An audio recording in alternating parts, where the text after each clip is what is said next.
দুধনৈ খবৰ দুধনৈ এই ঠাইখনৰ নামৰ লগত জড়িত হৈ থকা এটা উদ্যোগ এতিয়া মৃত্যু পায় দুধনৈ দুগ্ধ শীতলীকৰণ কেন্দ্ৰটোৱে কৰিছে শ্মশান যাত্ৰা যোৱা 20 বছৰে বন্ধ হৈ আছে দুগ্ধ শীতলীকৰণ কেন্দ্ৰ ফলত অকামিলা হৈ পৰি আছে লাখ লাখ টকাৰ মূল্যৰ মেচিনসমূহ যাৰ পৰিণাম ভোগ কৰিছে গোপালক আৰু দুগ্ধ উৎপাদনকাৰীসকলে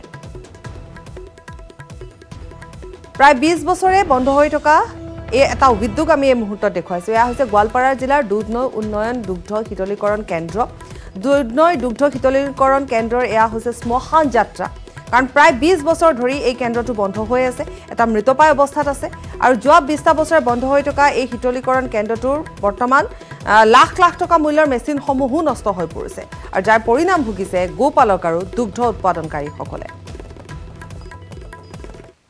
গাখীৰ শীতলীকৰণ কেন্দ্ৰ এটো অনতি বলমে অসম সৰকাৰে মানে এটা মানে স্টেপ লৈ এটো মানে পুনৰ জীবিত কৰি কাৰ্যক্ৰম কৰিব লাগে কাৰণ আমাৰ যি বৰ্তমানৰ লকডাউন সমস্যা এই লকডাউনৰ মানে ক্ষেত্ৰত আমাৰ দুধনৈ অঞ্চলৰ যিখিনি গোপালক আছে এই গোপালকসকলে বহুত গাখীৰ প্ৰডাকশন কৰাৰ পিছতো মানে বজাৰ মানে সঠিক মূল্য নাপায় আৰু যাৰ ফলত মানে গাখীৰবোৰ পেলাই দিব লগা হৈছে এনেকৈ মানে অৱস্থা হৈছে যদি এই মানে কেন্দ্ৰটো জীয়াই থাকিলে হেতেন তেতিয়া হলে নিশ্চয় ইয়াত মানে ষ্টৰেজ কৰি পিছত মানে বজাৰত মানে ভাল দামত বিক্ৰী কৰিব পৰা যি অৱস্থা থাকিলেহেঁতেন ৰাজ্য প্ৰান্তে প্ৰান্তে হাতী মানুহৰ সংঘাত অব্যাহত আছে ফুনিতপুৰৰ মিছামাৰী বেঙেনাজুলি গাঁৱত নিশা দুটা বনৰীয়া হাতীয়ে চলাইছে উপদ্ৰৱ গাঁওখনৰ এগৰাকী মহিলাৰ ঘৰ দুৱাৰ ভাঙি তহিলং কৰিলে দাঁতিকখৰীয়া সোণাই ৰূপাই বন্যপ্ৰাণী অভয়াৰণ্যৰ পৰা খাদ্যৰ সন্ধানত ওলাই অহা দুটা হাতীয়ে উপদ্ৰৱ চলায় উল্লেখযোগ্য যে সোণাই ৰূপাই অভয়াৰণ্যৰ কাষে কাষে থকা সৌৰ শক্তি চালিত বৈদ্যুতিক প্ৰতিৰোধক বিগত দুমাহ ধৰি বিকল হৈ আছে সৌৰ শক্তি চালিত বৈদ্যুতিক প্ৰতিৰোধকৰ বাবে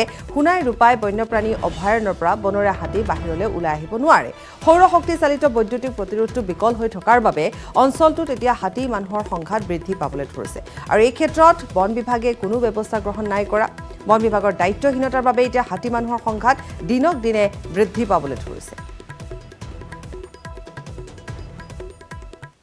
যোনটো সোণাই ৰূপাই অভয়াৰণ্যৰ এইটো ফেন্সিং লগোৱা আছে কাৰেণ্টৰ তাৰটো এইটো দুমাহ ধৰি বিয়া হৈ আছে এইটো যিহেতু গলাই লৈকে লগোৱা আছে ইয়াৰ কাৰণে আমাৰ বিভিন্ন খেতি বাতি বহুতে ৰক্ষা পৰে এইটো কাৰেণ্টৰ কাৰণে কিন্তু যোৱা দুমাহ ধৰি এইটো কাৰেণ্টৰ কোনো মতলব বিয়া হৈ থকা কাৰণে হাতী সদায় ঘুমাই থাকে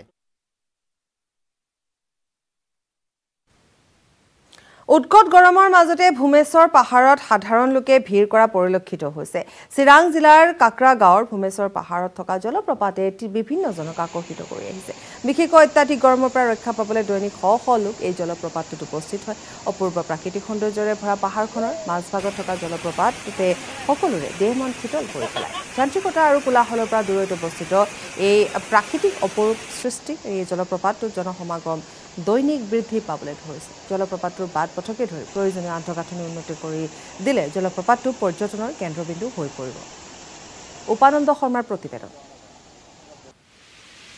উৎকট গৰমৰ পৰা ৰক্ষা পাবলৈ সাধাৰণ ৰাইজে বৰ্তমান বিভিন্ন ধৰণৰ পন্থা গ্ৰহণ কৰা পৰিলক্ষিত হৈছে আৰু মই এতিয়া দেখাব বিচাৰিছোঁ ৱাটাৰফল আৰু চিৰাং জিলাৰ কাকৰা গাঁৱৰ ভূমেশ্বৰ পাহাৰত এই ৱাটাৰফল আছে আৰু এইদৰে ইয়াতে গৰমৰ পৰা ৰক্ষা পাবলৈ সাধাৰণ লোকসকলে এইদৰে ইয়াতে গা ধুইছে নান্দনিক পৰিৱেশ আৰু যি ধৰণৰ পৰিৱেশ আচলতে মানিবই লাগিব কি ক'ব ভূমেশ্বৰ পাহাৰৰ যি সৌন্দৰ্য এই ৱাটাৰফলত এইটো একচুৱেলি আমাৰ এই কাকৰা গাঁৱৰ ৰাভাপুৰা বুলি কয় ইয়াতে চিৰাং ডিষ্ট্ৰিক্ট আৰু এইটো ওপৰত প্ৰায় কিবা 2 কিলোমিটাৰমান ওপৰত হ'ব এইটো সুন্দৰ ইয়াতে বহুত জাগাৰ মানে ল'ৰা ছোৱালী আহি ইয়াতে গা ধুই মানে একচুৱেলি আৰু এইটো যিটো ৰাস্তা আছে আমাৰ এই ৰাস্তাটো বহুত বেয়া যাতে চৰকাৰৰ পৰা অলপ সুবিধা পাওঁ ৰাস্তাটো অলপ ভাল কৰি দিয়ে খানিক এইবিলাক জংঘল হৈ আছে যাতে ভাল কৰি দিয়ে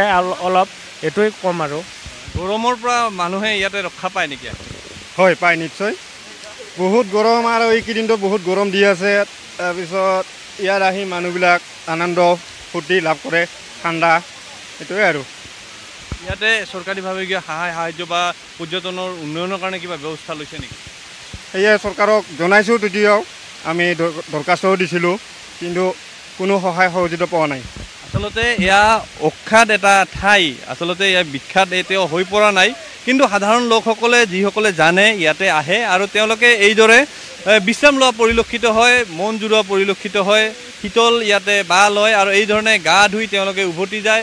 আৰু দিনৰ ভাগত যথেষ্ট গৰম আৰু কিছু তেওঁলোকে পাহাৰৰ ওপৰত উঠি আহিব লাগে, কিন্তু সেইখিনি উঠি অহাৰ পিছত ইয়াৰে যি পৰিৱেশ আচলতে সেই ভাগৰ পাহৰি যায়। আৰু এই ধৰণে স্থানীয় লোকসকলে এটা কথা কৈছে যে চৰকাৰে ইয়াক পৰ্যটন কেন্দ্ৰ হিচাপে গঢ় দিয়াৰ যথেষ্ট সম্ভাৱনা আছে আৰু ইয়াৰে যদি বাট ঘাটখিনি যদি ইয়াৰে নিৰ্মাণ কৰি দিয়ে তেতিয়াহ'লে ৰাজ্যৰ ভিতৰতে অন্যতম এটা বিখ্যাত পৰ্যটনস্থলী হিচাপে ইয়াক গঢ়ি তোলাৰ সম্ভাৱনা আছে। গতিকে স্থানীয় ৰাইজ তথা ইয়াতে অহা লোকসকলে এটা কথা কৈছে যে চৰকাৰে এইখিনি গুৰুত্ব দিব লাগে। মীৰাবাইৰ প্ৰদৰ্শনে উজ্জীৱিত কৰিছে ভাৰতীয় শিবিৰক। বেডমিণ্টন আৰু টেবুল টেনিছত আগবাঢ়িছে ভাৰতৰ প্ৰতিযোগী। নিউজিলেণ্ডক দমনীয় প্ৰদৰ্শনেৰে ধৰাশায়ী কৰি স্পেইনৰ মুখামুখি হ'বলৈ সাজু হৈছে ভাৰতীয় পুৰুষৰ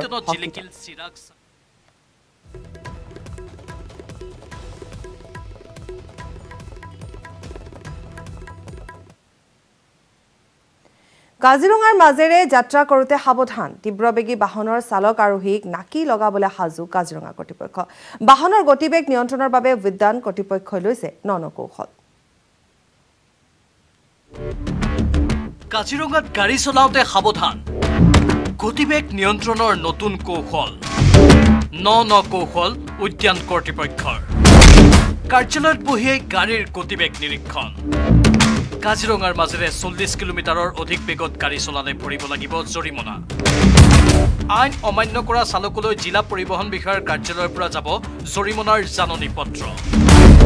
37 নম্বৰ ৰাষ্ট্ৰীয় ঘাইপথৰ ঠায়ে ঠায়ে স্থাপন কৰিছে সেন্সৰ কেমেৰা। এই কেমেৰাত গাড়ীৰ গতিবেগ নিৰীক্ষণ কৰি লাভ কৰিব সকলো তথ্য। ইয়াতে আমাৰ বুঢ়াপাহাৰ ঘোঁৰাঘাটি এলেকাত আমি কণ্ট্ৰল ৰুমটো স্থাপন কৰিছোঁ।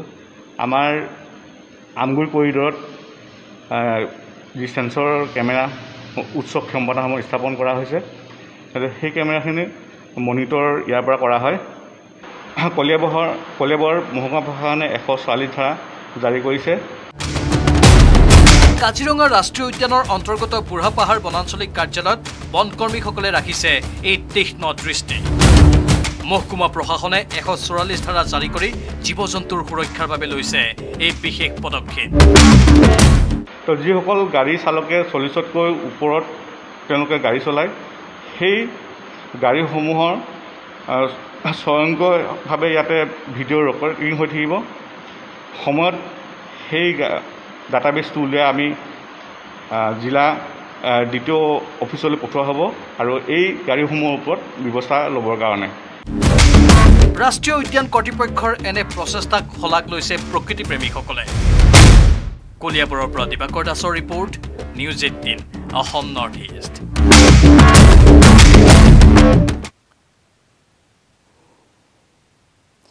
আৰু খবৰ আছে, সময় পুনৰ এটি বিৰতি। উভতি আহিছোঁ বিৰতিৰ পাছত। 2024 চনৰ সাধাৰণ নিৰ্বাচনৰ পূৰ্বে সন্ত্ৰাসবাদমুক্ত, ড্ৰাগছমুক্ত উত্তৰ পূৰ্বাঞ্চল নিৰ্মাণৰ সংকল্প কেন্দ্ৰীয় গৃহমন্ত্ৰী অমিত শ্বাহৰ। শ্বিলঙৰ NESAAC ছ'চাইটিৰ বৈঠক 8 মুখ্যমন্ত্ৰীক মহাকাশ প্ৰযুক্তিৰ ব্যৱহাৰ কৰি বান নিয়ন্ত্ৰণৰো আহ্বান জনালে শ্বাহে।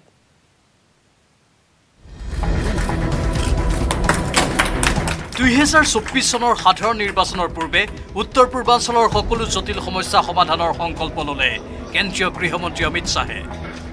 শ্বিলঙত শনিবাৰে অনুষ্ঠিত হোৱা NESAAC ছ'চাইটিৰ এখন বৈঠকত উত্তৰ পূবৰ 8 মুখ্যমন্ত্ৰীৰ উপস্থিতিত এক সন্ত্ৰাসবাদমুক্ত, ড্ৰাগছমুক্ত আৰু সীমা বিবাদমুক্ত উত্তৰ পূব নিৰ্মাণৰ শপত ল'লে গৃহমন্ত্ৰীগৰাকীয়ে। आपको विश्वास देता हूं कि 2024 के चुनाव के पहले फ्रेश मैंडेट लेने जाएंगे, उसके पहले नॉर्थ ईस्ट की सभी जितनी समस्याओं का हम समाधान करेंगे।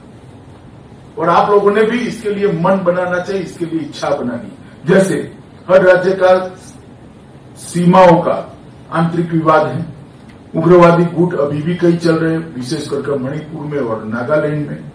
सभी उग्रवादियों का गुटों का आत्मसमर्पण कर मेन स्ट्रीम में लाना, ये हम सबका सामूहिक उद्देश्य और सामूहिक लक्ष्य होना चाहिए। ड्रग फ्री नॉर्थ ईस्ट बनाना, टेररिज्म फ्री नॉर्थ ईस्ट बनाना। North Eastern Space Application Centre ছ'চাইটিৰ বৈঠকত অংশগ্ৰহণ কৰি গৃহমন্ত্ৰীগৰাকীয়ে মহাকাশ প্ৰযুক্তি বান নিয়ন্ত্ৰণ কৰাত ব্যৱহাৰ কৰিবলৈ আহ্বান জনায়। অসমৰ মুখ্যমন্ত্ৰী হিমন্ত বিশ্ব শৰ্মাক সম্বোধন কৰি অমিত শ্বাহে ব্ৰহ্মপুত্ৰৰ পানী কৃত্ৰিম হ্ৰদ নিৰ্মাণ কৰি বিতৰণ কৰিবলৈ পৰামৰ্শ দিলে। মহাকাশ প্ৰযুক্তি ব্যৱহাৰ কৰি উত্তৰ পূবৰ নদীসমূহৰ জলবিদ্যুৎ উৎপাদন ক্ষমতা নিৰ্ধাৰণ কৰিবলৈও পৰামৰ্শ গৃহমন্ত্ৰীৰ। अगर ब्रह्मपुत्र का सारा पानी बड़े बड़े 21 तालाबों में डाल देते हैं तो 1/3 बाढ़ हो जाएगी। अगर बाढ़ 1/3 होती है तो ढेर सारी जानहानि से भी बच जाएंगे, खर्च भी बच जाएगा। और पूछ रहे थे फंड कहां से आएगा?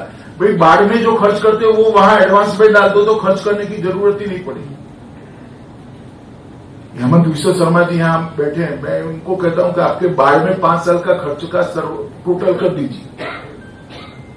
अगर इतना आप तालाब बनाने में डाल देंगे तो बाढ़ आएगी ही नहीं।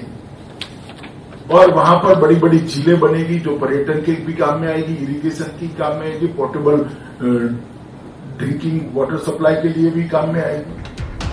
বিজেপি নেতৃত্বাধীন বিজেপি চৰকাৰে উত্তৰ পূবক সৰ্বদা প্ৰাধান্য দিয়া বুলি মন্তব্য কৰি অমিত শ্বাহে চৰকাৰখনৰ গুণানুকীৰ্তন কৰে। তেওঁ কয় পূৰ্বৰ চৰকাৰে ৭০ বছৰত উত্তৰ পূবৰ যিমান উন্নয়ন কৰিলে মোদী চৰকাৰে তাতকৈ অধিক উন্নয়ন ৭ বছৰত কৰিছে। পূৰ্বৰ চৰকাৰে ৬৫,০০০ কোটি টকা উত্তৰ পূবত ব্যয় কৰাৰ বিপৰীতে মোদী চৰকাৰে প্ৰদান কৰিছে 2,৬৫,৫১৩ কোটি টকা। 8 राज्यों का समूह जिसको हमेशा प्रधानमंत्री जी अष्टलक्ष्मी कहते हैं, वो 7 अर्थ में एक दूसरे के सहयोग से विकास में आगे बढ़ने लगे। और इसी का नतीजा है उनकी प्रायोरिटी जो नॉर्थ ईस्ट के लिए है, इसका ही नतीजा है कि 2014 से अब तक लगभग 2,65,513 करोड़ रुपया यहाँ विभिन्न इंफ्रास्ट्रक्चर प्रोजेक्ट में खर्च किया। News desk, news 18 Assam north east. Dumping ground বিৰোধী প্ৰতিবাদত সামিল হল অসম জাতীয় পৰিষদৰ সভাপতি লুৰিণজ্যোতি গগৈ। ডাম্পিং গ্ৰাউণ্ড বিৰোধী মঞ্চৰ উদ্যোগত আয়োজিত প্ৰতিবাদী কাৰ্যসূচীত অংশগ্ৰহণ কৰি চৰকাৰক তীব্ৰ সমালোচনা কৰিলে লুৰিণজ্যোতি। ডাম্পিং গ্ৰাউণ্ড বিৰোধী প্ৰতিবাদ অব্যাহত। বিগত 28 দিন ধৰি প্ৰতিবাদী সভাত লুৰিণজ্যোতি চৰকাৰক চোকা ভাষাৰে সমালোচনা। চন্দ্ৰপুৰ ডাম্পিং গ্ৰাউণ্ডৰ বিৰুদ্ধে সবল প্ৰতিবাদ। কোনো পৰিস্থিতিতে চন্দ্ৰপুৰ ডাম্পিং গ্ৰাউণ্ড হবলৈ দিয়া নহব বুলি সকিয়নি লুৰিণজ্যোতি গগৈ। 29 দিন অতিক্ৰম কৰাৰ পাছতো কিন্তু ৰাজ্য চৰকাৰৰ মুখ্যমন্ত্ৰী ডক্টৰ হিমন্ত বিশ্ব শৰ্মা ডাঙৰীয়া কোনো গা লৰা নাই আৰু আজিলৈকে আলোচনালৈ নিমন্ত্ৰণ কৰা নাই। ৰাইজক ইয়াৰ প্ৰকৃতিক ইয়াৰ পৰিৱেশক বিনষ্ট কৰা যিটো ষড়যন্ত্ৰ, এই ষড়যন্ত্ৰ কেতিয়াও গ্ৰহণ কৰা নহ'ব, কোনো কাৰণতে কেতিয়াও গ্ৰহণ নকৰোঁ, এই কথা স্পষ্ট। ডাম্পিং গ্ৰাউণ্ড বিৰোধী ঐক্য মঞ্চৰ উদ্যোগত নিতৌ অব্যাহত আছে প্ৰতিবাদ। বৰ্তমানৰ চৰকাৰখনে চন্দ্ৰপুৰ ডাম্পিং গ্ৰাউণ্ড স্থাপন কৰি প্ৰাকৃতিক পৰিৱেশ বিনষ্ট কৰিব বিচাৰিছে বুলি অভিযোগ অসম জাতীয় পৰিষদৰ সভাপতি লুৰিণজ্যোতি গগৈৰ। জৈৱ বৈচিত্ৰ্যৰে ভৰি থকা এই অঞ্চলসমূহ, এই অঞ্চলটো বা ইয়াৰ পাহাৰ, ইয়াৰ জৈৱ বৈচিত্ৰ্যতা, জলাশয়, কপিলি, দিগাৰু সকলো নৈৰ এই যে এটা অত্যন্ত শক্তিশালী বায়'ডাইভাৰ্চিটি এটা হটস্পট এটা, এইটো তেওঁলোকে ধ্বংস কৰিবৰ কাৰণে উঠি পৰি লাগিছে আৰু ৰাইজে ইয়াৰ বিৰোধিতা কৰিছে। আৰু আমিও আজি অসম জাতীয় পৰিষদে কাৰ্যসূচীত আমি আগৰ পৰা অংশগ্ৰহণ কৰি আছোঁ। আজি মই আহিছোঁ স্পষ্টকৈ কৈছোঁ যে আমি প্ৰকৃতিক ধ্বংস কৰি চন্দ্ৰপুৰত থকা মৃত 3টা উদ্যোগ পুনৰ উজ্জীৱিত কৰাৰো দাবী লুৰিণজ্যোতি গগৈৰ। ৰাজনৈতিক স্বাৰ্থ সিদ্ধি কৰিবলৈ কৰা সিদ্ধান্তৰ বিৰুদ্ধে অসম জাতীয় পৰিষদে সদায় যাতে অসমৰ জনগণৰ পক্ষত, অন্যায়ৰ বিৰুদ্ধে যাতে সদায় থিয় হৈ থাকিব পাৰে, তাৰ কাৰণে সকলো ৰাইজৰ আশীৰ্বাদ শুভাশীষ মই প্ৰথমে কামনা কৰিছোঁ।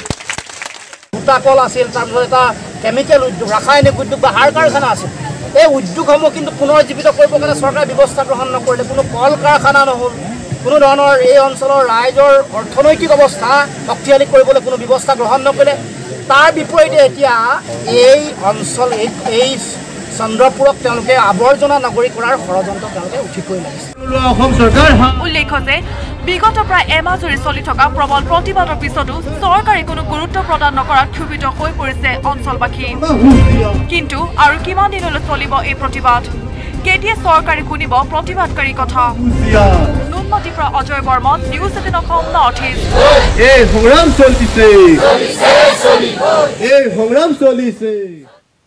কংগ্ৰেছ দলক ক্ৰমশঃ নিশকটীয়া কৰি বিজেপিৰ দলত নিৰ্বাচনৰ আগে পিছে যোগদান কৰিছে বিজেপিৰ বাঘা বাঘা নেতাই সেই ধাৰা এতিয়া অব্যাহত আছে শীঘ্ৰে বিজেপিৰ যোগ দিব কংগ্ৰেছৰ 2জন আৰু এআইডিএফৰ 1জন বিধায়কে উপনিৰ্বাচনৰ পূৰ্বেহে যদি এই যোগদান হৈ যায় শক্তিশালী বিজেপি হৈ পৰিব আৰু অধিক শক্তিশালী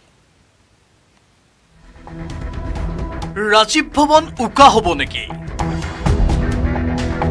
বাজপেয়ী ভৱনত কংগ্ৰেছৰ ভিৰ এইবাৰ চৰ্চাত সুশান্ত বৰগোহাঁই শিৱামণি বৰা এআইডিএফৰ ফণী তালুকদাৰ 4ৰ ঠাইত 7টাত অনুষ্ঠিত হ'ব নেকি উপনিৰ্বাচন বিজেপিলৈ যাব বুলি চলিছে ব্যাপক চৰ্চা থাওৰা সমষ্টিত বিগত নিৰ্বাচনত বিজেপি বিধায়ক কুশল দুৱৰীক পৰাজিত কৰি বিধানসভালৈ নিৰ্বাচিত হোৱা সুশান্ত বৰগোহাঁইৰ বিজেপি গমনক লৈ চৰ্চা অধিক দলৰ মজিয়াটো এই পৰ্যন্ত মুখ খোলা নাই থাওৰাৰ কংগ্ৰেছী বিধায়কজনে যি কথা জনালে নাওবৈচাৰ জ্যেষ্ঠ কংগ্ৰেছী বিধায়ক ভৰত নৰহে আপোনালোকৰ পৰাই শুনিছোঁ কিন্তু আমিতো একো গম পোৱা নাই এতিয়ালৈকে একো গম পোৱা নাই এতিয়ালৈকেতো যিটো আমাক তেওঁ জনোৱা নাই বা আমাৰ CLPA বা APCC একো গম পোৱা নাই এতিয়ালৈকে এই বিষয়ে অফিচিয়েলি আমি একো গম পোৱা নাই ইয়াৰ বিপৰীতে সুশান্ত বৰগোহাঁই সম্পৰ্কে মুখ খুলিছে বিজেপিৰ ৰাজ্যিক সভাপতি ভৱেশ কলিতাই এসপ্তাহৰ ভিতৰত স্পষ্ট হ'ব সুশান্তৰ যোগদান সুশান্তলৈ 2024ৰ যোৰহাট লোকসভাৰ অফাৰ এসপ্তাহ ৰখক আপোনালোকে গোটেই কি আৰু এসপ্তাহৰ ভিতৰত হাওৰা বিজেপিলৈ হাওৰা সমষ্টি বিজেপি সকলে হাওৰাতে আছে লাহে লাহে মহাজোঁটৰ মহাপয়মালৰ সময়তে শ্বহীদ নগৰী ভৱানীপুৰ সমষ্টিৰ এআইডিএফৰ বিধায়ক ফণী তালুকদাৰৰো বিজেপি গমন সম্পৰ্কত চলিছে চৰ্চা এই বিষয়ত সমষ্টিবাসীৰ সিদ্ধান্ত হ'লে বিজেপিলৈ আহিব পাৰে বুলি আওপকীয়াকৈ ক'লে ফণী তালুকদাৰে বৰ্তমান মই ভাবা নাই বা তেনেকুৱা প্ৰস্তাৱো অহা নাই গতিকে এইবিলাক কৰিলেতো সমষ্টিৰ মানুহকে অফেণ্ডেড হ'ব সমষ্টিৰ মানুহৰ লগত মই কাৰণে যাই গোটেই কথাখিনি পাতিম কি প্ৰশ্ন আহিছে কি আহিছে তেওঁলোকে তাৰ পৰা ফেচবুকত চব সমষ্টিৰ মানুহে দি আছেতো গতিকে এইটো মই এতিয়া সিদ্ধান্ত হোৱা নাই কাৰণ ৰাজনীতিয়ে কি কয় ক'লৈ নি ক'ব নোৱাৰি এইটো চাবজেক্ট এই দুই বিশেষ চৰ্চাৰ মাজতেই গেৰুৱা বহন পিন্ধিব নেকি বুলি চৰ্চা চলিছে বটদ্ৰৱাৰ বিধায়িকা শিৱামণি বৰাক লৈও শিৱামণি বৰাই পিন্ধিব নেকি গেৰুৱা বহন ৰাজনীতিত একো যে অসম্ভৱ নহয় সেয়া ইতিমধ্যেই প্ৰমাণ হৈছে কালিলৈকে বিজেপিক কুকুৰে কাইট নোখোৱাকৈ গালি পৰা লোক এতিয়া বিজেপিৰ জাতত উঠি অতি বিজেপি হৈ পৰা সকলোৱে দেখিছে সম্ভাৱনা থকা সকলে এতিয়া যদি বিজেপিত যোগদান কৰে তেনেহলে উপনিৰ্বাচন অনুষ্ঠিত হ'ব 7টা সমষ্টি ইফালে বৰ্তমান খালী হৈ থকা 4টা সমষ্টিৰ বাবে বিজেপিয়ে গঠন কৰি দিছে শক্তিশালী তদাৰকী সমিতি য'ত দায়িত্বত আছে মন্ত্ৰী সাংসদ আৰু বিধায়ক ইয়াৰে গোসাইগাঁও তামুলপুৰ সমষ্টি দুটাক UPPLক এৰি দিয়াৰ সম্ভাৱনা বিপিএফে এই দুই সমষ্টিত প্ৰাৰ্থী নিদিও বুলি ইতিমধ্যে দুই ঠাইত স্পষ্ট কৰিছে মুঠৰ ওপৰত এতিয়া শক্তিশালীৰ পৰা অতি শক্তিশালী হোৱাৰ দিশে বিজেপি মিত্ৰজোঁট বিজু কুমাৰ ডেকাৰ সহযোগত Raju Baruah news 18 Assam north east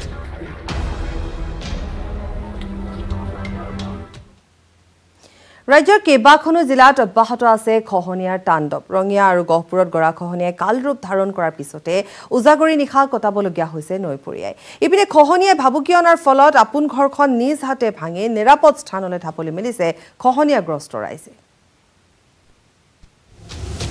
খহনীয়াৰ ভয়াবহ ৰূপ ৰঙিয়াত বৰলীয়া নৈৰ খহনীয়া যা গৈছে 20টা পৰিয়ালৰ ঘৰ-দুৱাৰ গহপুৰত ব্ৰহ্মপুত্ৰ নদীৰ খহনীয়া নিজ হাতে ভাঙিছে আপোন ঘৰখন নিৰাপদ স্থানলৈ ঢাপলি মেলিছে আতংকিত নৈপৰীয়াই খহনীয়াই কালৰূপ ধাৰণ কৰিছে ৰঙিয়াৰ দুৱাৰকুছিত খহনীয়াৰ কালৰূপ দেখি এতিয়া আতংকিত হৈ পৰিছে বৰলীয়া নৈপৰীয়াৰ ৰাইজ খহনীয়াৰ কবলত পৰি যা গৈছে কেইবা হাজাৰ বিঘা কৃষিভূমি বৰলীয়া নদীয়ে প্ৰতিটো বছৰে এই গৰাখহনীয়াৰ অৱস্থাত আমাৰ প্ৰায় 100 মিটাৰ আপোনালোকে দেখিছে ইয়াত 100 বিঘাৰো অধিক মাটি যা গৈছে প্ৰায় 20টা পৰিয়াল ইয়াৰ পৰা তেওঁলোকে তাৰমানে বেলেগ ঠাইলৈ যাবলগীয়া হৈছে গৰাখহনীয়াৰ কাৰণে একমাত্ৰ গৰাখহনীয়াৰ কাৰণে খহনীয়া প্ৰতিৰোধৰ কোনো ব্যৱস্থা নলোৱাৰ অভিযোগ ৰাজ্যৰ ব্যাগম জলসম্পদ বিভাগৰ বিৰুদ্ধে ৰঙিয়া সমষ্টিৰ অন্তৰ্গত ইমান সন্মানজনক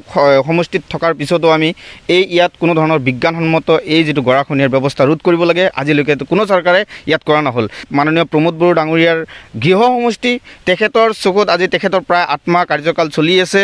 তেখেতৰ গৃহ সমষ্টিত আমি দাৰকুচি এই দাৰকুচিত তেওঁ আহি এই গৰাখহনীয়াটো বিজ্ঞানসন্মতভাৱে ৰোধ কৰাৰ ব্যৱস্থা তেওঁ আজিলৈকে নকৰিলে। ইফালে গহপুৰৰ দক্ষিণাঞ্চলতো ব্ৰহ্মপুত্ৰ নদীৰ ভয়ংকৰ খহনীয়া। নদী কাষৰীয়া চগুৰি আৰু গছপুৰীয়া ৰাইজে নিজ হাতেই ভাঙিছে আপোন ঘৰখন। ব্ৰহ্মপুত্ৰৰ খহনীয়াত ঘৰ বাৰী যা যোৱাৰ আশংকাত নিৰাপদ স্থানলৈ স্থানান্তৰ কৰিছে নিজ ঘৰখন। আমাৰ এই অঞ্চলটোত প্ৰায় গড় চৰ ভাঙি মাটি বাৰী ইতিমধ্যে তৈল হ'ল ব্ৰহ্মপুত্ৰৰ প্ৰবল গৰাখহনীয়াই যোৱা বছৰৰ পৰাই সেই অঞ্চলটোৰ খেতি মাটি ঘৰ বাৰী একেবাৰে চাৰকাৰ কৰি দিলে। খহনীয়া সমস্যা সমাধানৰ ক্ষেত্ৰত চৰকাৰে কোনো ধৰণৰ ব্যৱস্থা গ্ৰহণ নকৰাৰ অভিযোগ গহপুৰৰ নৈপৰীয়া ৰাইজৰ। বিধায়ক মহোদয়ক নিবেদন কৰিছোঁ এই অঞ্চলটোৰ গৰাখহনীয়া প্ৰতিৰোধৰ ব্যৱস্থা কৰি দিবৰ কাৰণে এটা আমি বিষয়টো এটা চিন্তা কৰি তেখেতক অনুনয়ন বিনয়ন কৰাৰ পাছতে তেখেতে গুৰুত্ব দিয়া নাই। গতিকে গুৰুত্ব নিদিয়াৰ কাৰণে আমি অলপ দুখ লাগিছোঁ। ৰাজ্যৰ কেইবাখনো জিলাত এতিয়া এনেদৰে অব্যাহত আছে খহনীয়াৰ কালৰূপ। কিন্তু খহনীয়া ৰোধৰ বাবে সততে তৎপৰ প্ৰদৰ্শন কৰা বৰ্তমানৰ চৰকাৰখনে গুৰুত্ব দিবনে? এয়া সময়তহে লক্ষণীয় হ'ব। ৰঙিয়াৰ পৰা ইনামুল ইছলাম আৰু গহপুৰৰ পৰা পলাশ ফুকনৰ report, news 18 Assam north east. ইয়াৰে সৈতে বাতৰিৰ পৰা বিদায় লৈছোঁ। নমস্কাৰ।